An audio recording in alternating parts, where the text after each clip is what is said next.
Dinamo vazhdon marshimin e saj në Europë, këtë herë me një fitore të pastër dhe bindse ndaj Audos, duke shvlerësuar humbjen e një jave më parë 1-0 në Letoni.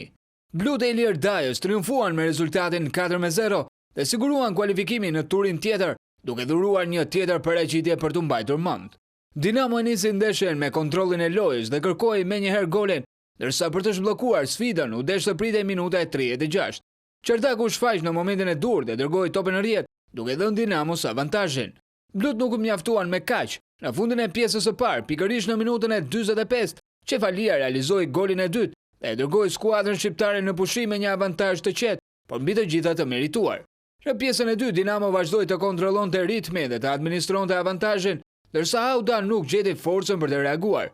Në minutat në vijim erdhën edhe dy goditjet përfundimtare. Malomo shënoi golin e tretë, ndërsa Fadai rovulosi fitoren me golin e katërt. Sezonin e kaluar, Dinamo shkoi deri në play-off ku përball me Jagiellonian, ndërsa tashmë sfida e radhës është Pafos i Çipros, me shpresën që këtë herë kryeqytetasi të arrijë në Conference League.